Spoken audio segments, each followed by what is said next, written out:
Back ಅಧಿಕಾರಿಗಳ ಜೊತೆ ನಗರ ಪ್ರದಕ್ಷಿಣೆ ಹಾಕಿದ್ದಾರೆ CM Siddaramaiah. Airport road, Hebbal flyover, Hennur road ಕಾಮಗಾರಿ ವೀಕ್ಷಿಸಿ ಅಧಿಕಾರಿಗಳಿಗೆ ತರಾಟೆ. ಚಿಕ್ಕಬಳ್ಳಾಪುರ ನಗರಸಭೆ ಎಲೆಕ್ಷನ್ನಲ್ಲಿ ಶಾಸಕ ಪ್ರದೀಪ್ ಈಶ್ವರ್ಗೆ ಭಾರೀ ಮುಖಭಂಗ. ಭೀಕರ ಆಕ್ಸಿಡೆಂಟ್ಗೆ 3 ವಿದ್ಯಾರ್ಥಿಗಳು ಪೀಸ್. ಎಲ್ಲದರ ಡೀಟೇಲ್ಸ್ ಕರ್ನಾಟಕ ಟಾಪ್ 20ಯಲ್ಲಿ. ಮೈಸೂರಿನ ಮೂಡಾ ಪ್ರಕರಣದಲ್ಲಿ ಸಿಎಂ ಸಿದ್ದರಾಮಯ್ಯ ವಿರುದ್ಧ ರಾಜ್ಯಪಾಲರು ಪ್ರಾಸಿಕ್ಯೂಷನ್ಗೆ ಅನುಮತಿ ನೀಡಿರೋ ಹಿನ್ನೆಲೆಯಲ್ಲಿ ಹೈಕೋರ್ಟ್ನಲ್ಲಿ ಇಂದು ಕೂಡ ವಾದ ಪ್ರತಿವಾದ ನಡೆಯಿತು. ಸಿಎಂ ಪರವಾಗಿ ವಕೀಲ ಅಭಿಷೇಕ್ ಸಿಂಘ್ವಿ ವಾದ ಮಂಡಿಸಿದರು. ರಾಜ್ಯಪಾಲರು 5-6 ಪುಟದಲ್ಲಿ ಆದೇಶದಲ್ಲಿ ಬೇರೇನೂ ಹೇಳಿಲ್ಲ, ನಾನು ಸಚಿವ ಸಂಪುಟದ ಆದೇಶ ಪಾಲಿಸಬೇಕಿಲ್ಲವೆಂದು ರಾಜ್ಯಪಾಲರು ಹೇಳಿದ್ದಾರೆ. ಆದರೆ ಸಿಎಂ ಪಾತ್ರ ಏನಿತ್ತು ಎಂದು ರಾಜ್ಯಪಾಲರು ತಿಳಿಸಿಲ್ಲ. ಯಾವುದಾದರೂ ಕಡತಕ್ಕೆ ಸಿಎಂ ಸಹಿ ಹಾಕಿದ್ದಾರೆಯೇ ಹೇಳಿಲ್ಲ. ಹೀಗಾಗಿ ರಾಜ್ಯಪಾಲರು ಸಂವಿಧಾನಕ್ಕೆ ಅಪಚಾರ ಎಸಗಿದ್ದಾರೆ ಅಂತ ಅಭಿಷೇಕ್ ಮನು ಸಿಂಘ್ವಿ ವಾದವನ್ನ ಮಂಡಿಸಿದ್ರು. ರಾಜಕೀಯದಲ್ಲಿ ಕೆಲವೊಮ್ಮೆ ಸಿಎಂರನ್ನ ಸಚಿವ ಸಂಪುಟ ವಿರೋಧಿಸಲೂಬಹುದು. ಕಳೆದ 23 ವರ್ಷಗಳಲ್ಲಿ 23 ಅಧಿಕಾರಿಗಳು ಇದರಲ್ಲಿ ಭಾಗಿಯಾಗಿರಬಹುದು. ಆದರೆ ಸಿಎಂ ಸಿದ್ದರಾಮಯ್ಯ ವಿರುದ್ಧ ಮಾತ್ರ ಆರೋಪಿಸಲಾಗಿದೆ. 1984ರಿಂದಲೂ ಸಿದ್ದರಾಮಯ್ಯ ಶಾಸಕರಾಗಿದ್ದಾರೆ. ಆದರೆ ಅವರು ಮೂಡಾಗೆ ಸಂಬಂಧಿಸಿದ ಯಾವುದೇ ಹೊಣೆ ನಿಭಾಯಿಸಿಲ್ಲ ಅಂತಲೂ ವಾದಿಸಿದರು. ರಾಜ್ಯಪಾಲರು ತಮ್ಮ ವಿವೇಚನಾಧಿಕಾರವನ್ನ ವಿಶೇಷ ಸಂದರ್ಭದಲ್ಲಷ್ಟೇ ಬಳಸಬೇಕು. ಹಾಗೆ ಬಳಸಿದಾಗ ಅದಕ್ಕೆ ಕಾರಣಗಳನ್ನು ನೀಡಬೇಕು. ಪರಿಶೀಲಿಸಿದ ಕಡತದಲ್ಲಿನ ಒಂದೇ ಒಂದು ಪದವನ್ನು ಕೂಡ ಆದೇಶದಲ್ಲಿ ಉಲ್ಲೇಖಿಸಿಲ್ಲ. 1000 ಪುಟಗಳನ್ನು ಪರಿಶೀಲಿಸಿ ಆದೇಶ ನೀಡಿರಬಹುದು. ಆದರೆ ಅವರು ನೀಡದ ಕಾರಣವನ್ನು 1000 ಪುಟಗಳಲ್ಲಿ ಹುಡುಕಲಾಗದು ಅಂತ ಸಿಂಘ್ವಿ ವಾದವನ್ನ ಮಾಡಿದ್ದಾರೆ. ಮುಖ್ಯಮಂತ್ರಿ ಸಿದ್ದರಾಮಯ್ಯ ಪ್ರಕರಣ ಹೈಕೋರ್ಟ್ನಲ್ಲಿ ವಿಚಾರಣೆ ವೇಳೆ ಪುತ್ರ ಯತೀಂದ್ರ ಬಗ್ಗೆ ಪ್ರಸ್ತಾಪವಾಗಿದೆ. ಮೂಡಾದ 2 ನಿರ್ದಿಷ್ಟ ಸಭೆಯಲ್ಲಿ ಯತೀಂದ್ರ ಸಿದ್ದರಾಮಯ್ಯ ಭಾಗವಹಿಸಿದ್ದಾರಲ್ಲವೇ ಅಂತ ಜಡ್ಜ್ ನಾಗಪ್ರಸನ್ನ ಪ್ರಶ್ನಿಸಿದ್ದಾರೆ. ಯತೀಂದ್ರ ಸಿದ್ದರಾಮಯ್ಯರನ್ನ ಆರೋಪಿಯನ್ನಾಗಿಸಿಲ್ಲ ಅಂತ ವಕೀಲ ಸಿಂಘ್ವಿ ಕೋರ್ಟ್ ಗಮನಕ್ಕೆ ತಂದಿದ್ದಾರೆ. ಈ ಸಭೆಯಲ್ಲಿ ಬೇರೆ ಬೇರೆ ನಿರ್ಧಾರಗಳನ್ನು ಕೂಡ ಕೈಗೊಳ್ಳಲಾಗಿದೆ ಅಂತ ಕೋರ್ಟ್ ಗಮನಕ್ಕೆ ಸಿಂಘ್ವಿ ತಂದಿದ್ದಾರೆ. ಇದೇ ವೇಳೆ 50-50 ಸೈಟ್ ಹಂಚಿಕೆ ಬಳಿಕ ಮೂಡಾ ಹಿಂದಿನ ಆಯುಕ್ತ ದಿನೇಶ್ ಕುಮಾರ್ ಅಮಾನತು ಮಾಡಿರೋದನ್ನ ಕೋರ್ಟ್ ಗಮನಕ್ಕೆ ದೂರುದಾರ ಪರ ವಕೀಲ ರಾಘವನ್ ತಂದಿದ್ದಾರೆ. ಆದರೆ ಈ ಅಮಾನತು ವಾಪಸ್ ಪಡೆಯಲಾಗಿದೆ ಅಂತ ಅಡ್ವೊಕೇಟ್ ಜನರಲ್ ಶಶಿಕಿರಣ್ ಶೆಟ್ಟಿ ಮಾಹಿತಿ ಕೊಟ್ಟಿದ್ದಾರೆ. ರೇಣುಕಾಸ್ವಾಮಿ ಕೊಲೆ ಕೇಸ್ನಲ್ಲಿ ಎಲ್ಲ 17 ಆರೋಪಿಗಳ ನ್ಯಾಯಾಂಗ ಬಂಧನವನ್ನ ನಾಳೆಯವರೆಗೂ ವಿಸ್ತರಿಸಿ ಕೋರ್ಟ್ ಆದೇಶಿಸಿದೆ. ನಟ ದರ್ಶನ್ ಸೇರಿ ಎಲ್ಲ ಆರೋಪಿಗಳನ್ನ 24ನೇ ಎಸಿಎಂಎಂ ಕೋರ್ಟ್ನ ಮುಂದೆ ವಿಡಿಯೋ ಕಾನ್ಫರೆನ್ಸ್ ಮೂಲಕ ಪ್ರೆಸೆಂಟ್ ಮಾಡಲಾಗಿತ್ತು.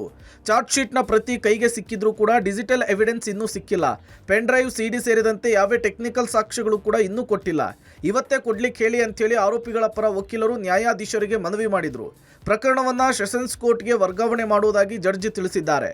ಈ ಡಿಜಿಟಲ್ ಸಾಕ್ಷ್ಯ ಕೈ ಸೇರಲು ವಿಳಂಬ ಆಗ್ತಾ ಇರೋದ್ರಿಂದ ದರ್ಶನ್ ಜಾಮೀನು ಅರ್ಜಿ ಸಲ್ಲಿಸೋದಕ್ಕೂ ಕೂಡ 1 ವಾರಗಳ ಸಮಯ ಬೇಕಾಗುತ್ತೆ. ಟೆಕ್ನಿಕಲ್ ದಾಖಲಾತಿ ಕೊಟ್ಟ ಬಳಿಕ ಸೆಷನ್ಸ್ ಕೋರ್ಟ್ಗೆ ಕಮಿಟ್ ಮಾಡ್ತೀವಿ ಅಂತೇಳಿ ದರ್ಶನ್ ಪರ ವಕೀಲ ಶಿವಕುಮಾರ್ ಹೇಳಿದ್ದಾರೆ. ರೇಣುಕಾಸ್ವಾಮಿ ಕೊಲೆ ಕೇಸ್ನಲ್ಲಿ ಚಾರ್ಜ್ ಶೀಟ್ ಆದ ಬಳಿಕ ಆರೋಪಿ ದರ್ಶನ್ಗೆ ತಳಮಳ ಹೆಚ್ಚಾಗಿದೆ. ಇವತ್ತು ಬಳ್ಳಾರಿ ಸೆಂಟ್ರಲ್ ಜೈಲಿಗೆ ಪತ್ನಿ ವಿಜಯಲಕ್ಷ್ಮಿ ಹಾಗೂ ಸಹೋದರ ದಿನಕರ್ ವಕೀಲರ ಜೊತೆಗೆ ಭೇಟಿ ಕೊಟ್ಟಿದ್ರು. ಪತಿ ದರ್ಶನ್ಗಾಗಿ ವಿಜಯಲಕ್ಷ್ಮಿ ಡ್ರೈ ಫ್ರೂಟ್ಸ್, ಬಿಸ್ಕೆಟ್ಸ್ ಹಾಗೂ ದೇವರ ಪ್ರಸಾದವನ್ನ ತಂದುಕೊಟ್ರು. ಹೈ ಸೆಕ್ಯೂರಿಟಿ ಸೆಲ್ನಿಂದ ಸಂದರ್ಶಕರ ಕೊಠಡಿಯಲ್ಲಿ ದರ್ಶನ್ ತಮ್ಮ ಕುಟುಂಬಸ್ಥರನ್ನ ಭೇಟಿ ಮಾಡಿದ್ರು. ಪತ್ನಿ ಹಾಗೂ ಸಹೋದರನನ್ನ ನೋಡ್ತಾ ಇದ್ದಂತೆ ಇವತ್ತು ದರ್ಶನ್ ಭಾವುಕರಾಗಿದ್ದಾರೆ. ವಿಜಯಲಕ್ಷ್ಮಿ ಹಾಗೂ ದಿನಕರ್ ದರ್ಶನ್ ಅವರ ಆರೋಗ್ಯವನ್ನ ವಿಚಾರಿಸಿದ್ದಾರೆ. ತಮ್ಮ ದಿನಕರ್ ಬಳಿ ಅಮ್ಮ ಬರ್ಲಿಲ್ವಾ ಅಂತೇಳಿ ದರ್ಶನ್ ಕೇಳಿದ್ದಾರೆ. ನಿನ್ನೆ ತಾಯಿ ಮೀನಾ ಭೇಟಿ ಕಾರಣಾಂತರಗಳಿಂದ ಕ್ಯಾನ್ಸಲ್ ಆಗಿತ್ತು. ಇವತ್ತು ಕೂಡ ತಾಯಿ ಬರದೇ ಇದ್ದಿದ್ರಿಂದ ದರ್ಶನ್ ಸ್ವಲ್ಪ ಬೇಸರವನ್ನು ವ್ಯಕ್ತಪಡಿಸಿದ್ದಾರೆ. ಚಾರ್ಜ್ ಶೀಟ್ ಸಮೇತ ಬಂದಿದ್ದ ವಕೀಲರು ಹಾಗೂ ಪತ್ನಿ, ಸಹೋದರನ ಜೊತೆಗೆ ಜಾಮೀನು ಪ್ರಕ್ರಿಯೆಯ ಬಗ್ಗೆ ದಾಸ ಚರ್ಚಿಸಿದ್ದಾರೆ. ಸುಮಾರು 25 ನಿಮಿಷಗಳ ಕಾಲ ಮುಂದಿನ ಕಾನೂನು ಹೋರಾಟದ ಬಗ್ಗೆ ಪತ್ನಿ, ಸಹೋದರ ಹಾಗೂ ವಕೀಲರ ಜೊತೆಗೆ ಚರ್ಚೆ ಮಾಡಿ ಸೆಲ್ಗೆ ವಾಪಸ್ ಆಗಿದ್ದಾರೆ.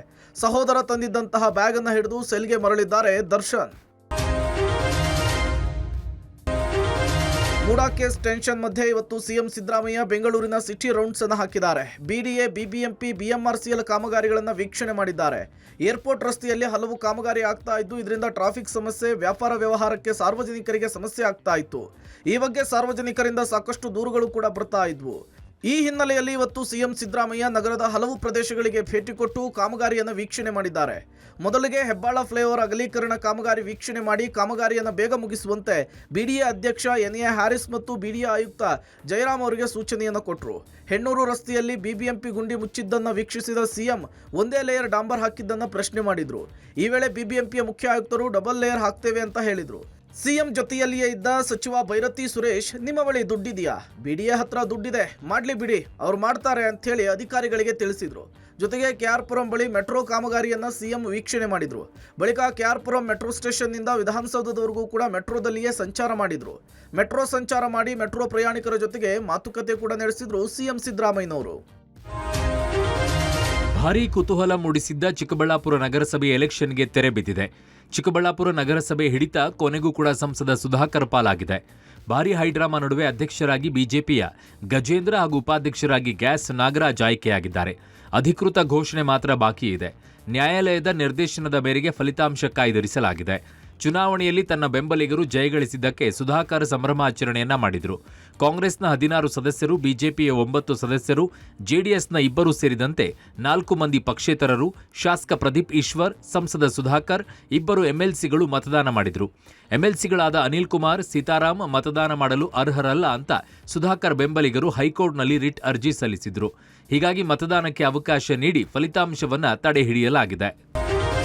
ಭೀಕರ ಬೈಕ್ ಆಕ್ಸಿಡೆಂಟ್ನಲ್ಲಿ 3 ಯುವಕರು ಮೃತಪಟ್ಟ ಘಟನೆ ಬೆಂಗಳೂರಿನ ಏರ್ಪೋರ್ಟ್ ರಸ್ತೆಯ ಚಿಕ್ಕಜಾಲ ಬಳಿ ನಡೆದಿದೆ. ರಾತ್ರಿ ಲಾಂಗ್ ಡ್ರೈವ್ಗೆ ಹೋಗಿದ್ದ 3 ಜಿಕೆವಿಕೆ ಕಾಲೇಜಿನ ಬಿಎಸ್ಸಿ ವಿದ್ಯಾರ್ಥಿಗಳು ಅಂತ ತಿಳಿದು ಬಂದಿದೆ. ರೋಹಿತ್, ಸುಚಿತ್, ಹರ್ಷ ಎಂಬಂತಹ 3 ಯುವಕರು 22 ವರ್ಷ ವಯಸ್ಸಿನವರು ಅನ್ನೋದು ಗೊತ್ತಾಗಿದೆ. ಆಕ್ಸಿಡೆಂಟ್ನ ರಭಸಕ್ಕೆ ಮೃತದೇಹಗಳು ಹೆದ್ದಾರಿಯಲ್ಲಿಯೇ ನಜ್ಜುಗುಜ್ಜಾಗಿವೆ. ಅತಿಯಾದ ವೇಗವೇ ದುರಂತಕ್ಕೆ ಕಾರಣ ಅನ್ನೋದನ್ನ ಹೇಳಲಾಗ್ತಿದೆ. ಚಿಕ್ಕಜಾಲ ಸಂಚಾರಿ ಪೊಲೀಸ್ ಠಾಣಾ ವ್ಯಾಪ್ತಿಯಲ್ಲಿ ಈ ಭೀಕರ ಆಕ್ಸಿಡೆಂಟ್ ಸಂಭವಿಸಿದೆ. ಇತ್ತ ತಲೆ ಮೇಲೆ ಸ್ಕೂಲ್ ಬಸ್ ಹರಿದು 3 ವರ್ಷದ ಹೆಣ್ಣು ಮಗು ಮೃತಪಟ್ಟಿರುವ ದಾರುಣ ಘಟನೆ ಕಲಬುರಗಿ ಜಿಲ್ಲೆಯ ಶಿವಪುರ ಗ್ರಾಮದಲ್ಲಿ ನಡೆದಿದೆ. ರಾಜಶೇಖರ ಎಂಬುವರ ಪುತ್ರಿ ಖುಷಿ ಬನ್ನಟ್ಟಿ 3 ವರ್ಷ ಮೃತ ಮಗುವಾಗಿದೆ. ಶಾಲಾ ವಾಹನದಲ್ಲಿ ಬಂದಿದ್ದ ಅಣ್ಣ ಬರ್ತಾನೆ ಅಂಥೇಳಿ ಅಪ್ಪನ ಹಿಂದೆಯೇ ಓಡೋಡಿ ಬಂದಿದೆ. ಈ ವೇಳೆ ಚಾಲಕ ಬಸ್ಸನ್ನು ಹಿಂದಕ್ಕೆ ತಿರುಗಿಸಿಕೊಳ್ಳುವಾಗ ಬಸ್ ಚಕ್ರಕ್ಕೆ ಸಿಲುಕಿ ಮಗು ಸಾವನ್ನಪ್ಪಿದೆ. ಶಾಲಾ ವಾಹನದ ಡ್ರೈವರ್ನನ್ನ ಪೊಲೀಸರು ಅರೆಸ್ಟ್ ಮಾಡಿದ್ದಾರೆ. ಗಣೇಶ ವಿಸರ್ಜನೆ ವೇಳೆ ಯುವಕರ ಕಿರಿಕ್ ಹೆಚ್ಚಾಗಿದೆ. ರಾಯಚೂರಿನಲ್ಲಿ 5ನೇ ದಿನದ ಗಣೇಶ ವಿಸರ್ಜನೆ ವೇಳೆ ಮೆರವಣಿಗೆ ಮಧ್ಯೆ ಯುವಕರ ಗುಂಪುಗಳ ಮಧ್ಯೆ ಗಲಾಟೆ ಆಗಿದೆ. ತಿಮ್ಮಾಪುರ ಪೇಟೆ ಮೂಲಕ ಮೆರವಣಿಗೆ ಸಾಗ್ತಾ ಇದ್ದ ವೇಳೆ ಗಲಾಟೆ ನಡೆದಿದ್ದು ಪೊಲೀಸರು ಲಾಠಿ ಚಾರ್ಜ್ ಮಾಡಿ ಗುಂಪು ಚದುರಿಸಿದ್ದಾರೆ. ರಾತ್ರಿ ಇಡೀ ನಿರಂತರವಾಗಿ ನಡೆದ ಮೆರವಣಿಗೆಯಲ್ಲಿ ಒಂದು ಗುಂಪು ಮತ್ತೊಂದು ಗುಂಪಿನ ಮೇಲೆ ಕಲ್ಲು ತೂರಾಟ ನಡೆಸಿದೆ. ತಕ್ಷಣ ಪೊಲೀಸರು ಲಾಠಿ ಪ್ರಹಾರ ಮಾಡಿ ಪರಿಸ್ಥಿತಿ ಹತೋಟಿಗೆ ತಂದಿದ್ದಾರೆ. ಇತ್ತ ಕೋಲಾರದಲ್ಲೂ ಕೂಡ ಕಳೆದ ಮಂಗಳವಾರ ಗಣೇಶ ವಿಸರ್ಜನೆ ವೇಳೆ ಕ್ಷುಲ್ಲಕ ಕಾರಣಕ್ಕೆ ಗಲಾಟೆ ಆಗಿತ್ತು. ಪ್ರಕರಣ ಸಂಬಂಧ ಪೊಲೀಸರು 11 ಜನರನ್ನು ಬಂಧಿಸಿದ್ದಾರೆ. ಬಂಗಾರಪೇಟೆ ಪಟ್ಟಣದ ಕಾರಹಳ್ಳಿ ಸರ್ಕಲ್ ಬಳಿ 2 ಗುಂಪಿನ ಮಧ್ಯೆ ಗಲಾಟೆ ನಡೆದು 4 ಮಂದಿಗೆ ಗಾಯವಾಗಿತ್ತು. ಅಮರಾವತಿ ಬಡಾವಣೆ ಹಾಗೂ ರೈಲ್ವೆ ಕ್ವಾರ್ಟರ್ಸ್ ಯುವಕರ ಗುಂಪಿನ ನಡುವೆ ನಡೆದಂತಹ ಗಲಾಟೆ ಸಂಬಂಧ ಬಂಗಾರಪೇಟೆ ಟೌನ್ ಠಾಣೆಯಲ್ಲಿ ಪ್ರಕರಣ ದಾಖಲಾಗಿತ್ತು.